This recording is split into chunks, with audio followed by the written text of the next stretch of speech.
Hello and welcome to this edition of Wolfsburg Window.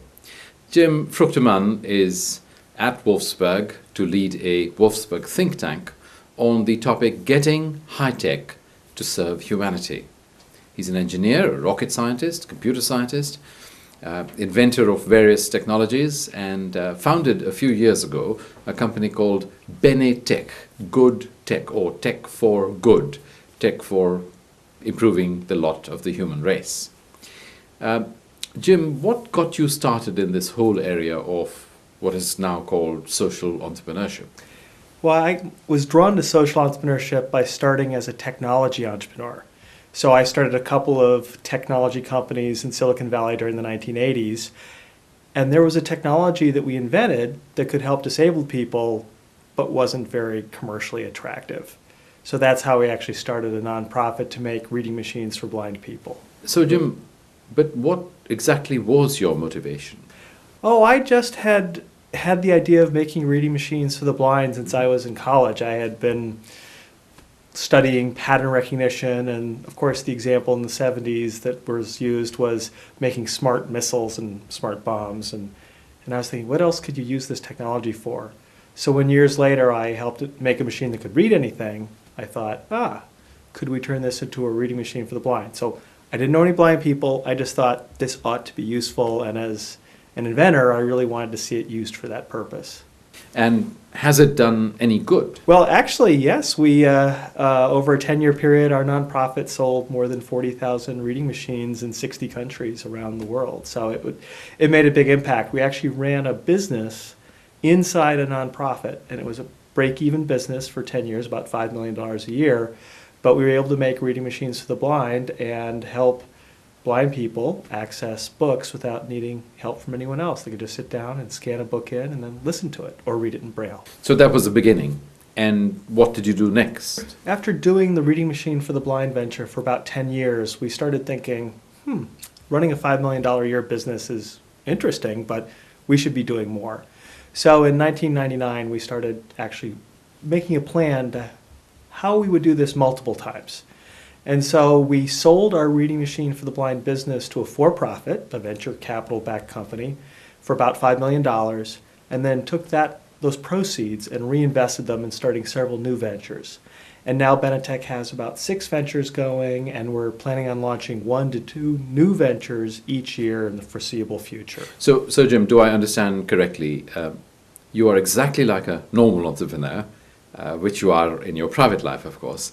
But you use your entrepreneurship skills not only to make money for yourself, but to help other people. That's right. And I think my belief is that people coming out of the business community, out of the technology community, have a huge amount to offer society. The whole concept of inventing a new idea, figuring out the best way to market it and construct it to solve a problem, those are common skills across both the for-profit and the nonprofit spectrum. And so I'm looking forward to a lot more involvement from the business and technology communities in helping solve society's problems. But surely that still remains a minority interest. Most people are in business or in technology to make money for themselves. Well, I'm an engineer, and I didn't come to technology with the plan to make a lot of money. And I think most of my peers, we love to solve problems. We love to figure things out. And so making money is just one way of keeping score. And of course, in Silicon Valley in the late 1990s, making money seemed to be the only thing that people were interested in. But I think now we've gone back to a little bit more balance between our desire to be financially successful and our desire to solve important problems. And I think 9/11, the bubble popping of the internet.com boom, people are actually sitting back and saying, what's the context for our work?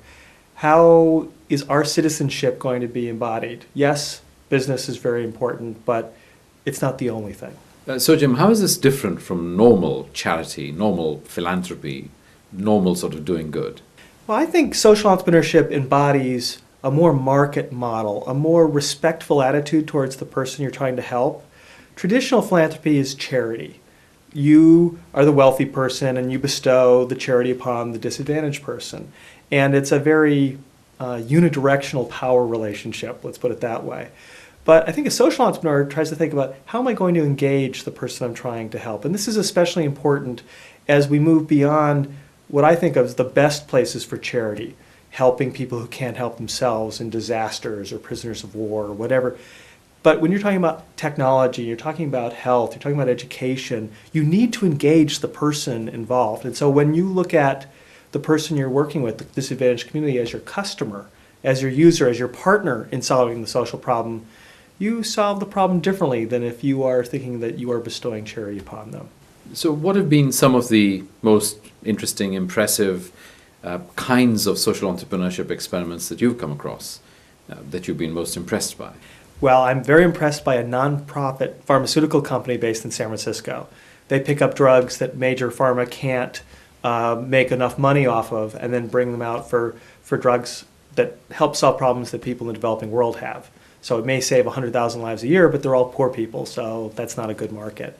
There is this great technology in India for mitigating blindness, basically low-cost cataract operations, Dr. V as he's called in South India. And I'm seeing more and more technology applications. You know, technology has great leverage. It's the reason why Bill Gates is so wealthy. The same characteristics help you take these problems and solve them around the world, whether it's a drug, whether it's books, whether it's software, whether it's durable medical equipment. Technology can solve a great number of problems, and we just need to come up with more original ways to go after the people who often are the people who most need the technology and often the least capable of affording it. So Jim, do you believe that social entrepreneurship is actually going to save the world? Well, I often plan on saving the world with technology, but I think the world's got quite a number of problems. I think we're going to play an important role. And my dream for technology is by maybe employing 1, 2, or 3% of the dollars that people put into philanthropy, we might improve the results of the social sector by 10, 20, or 30%. I think that's the kind of opportunity that we have to offer. So are there areas that will not be tackled or cannot be tackled by social entrepreneurship? Every time I think that there's a social problem that a social entrepreneur can't solve, some social entrepreneur pops up and tackles it. So I think social entrepreneurship aren't going to solve the problems of government, but governments have certain capabilities. But in many social areas, whether it's fighting corruption, improving health, improving education, human rights, democracy, I think there are social entrepreneurs tackling each of those problems. And just like in business, many people try to fill business needs with many different ideas, and some of them actually succeed. I'm hoping that we encourage more social entrepreneurs to try different solutions and then find a way to make sure that the best solutions actually grow and replicate as they would in the business community. In other words, the best solutions actually will actually be invested in and have the biggest impact. So why should a bank be interested in this area? Well, I think banks serve a lot of social needs and have clients who are interested in society. And so I think that in the area of people looking for the most effective way to engage their philanthropy, I think this new field of social entrepreneurship, venture philanthropy, are definitely models to be looked at. In other words, how can your single unit of currency invested in social outcomes achieve the greatest return on that investment? And I think that social entrepreneurship offers those kind of leveraged opportunities that people would look for if they were investing their portfolio in ways of making the most money. So it's that's kind of issue. And I think that there's going to be a lot of opportunities for financial returns that may be not the top returns, but may embody a social value. So for example, investing in green technologies, perhaps investing in microfinance, things that help the world be a better place and actually might even be in our community's self-interest. A better planet is of interest to everybody on the planet. And yet maybe only offers a 5 or 6% return, but yet makes something possible that wouldn't otherwise be possible. I think as our sophistication in financial instruments and tackling problems not locally but globally, we're going to employ more of these sort of techniques of business and finance to solve social problems because governments have a limited ability to tackle these problems as governments.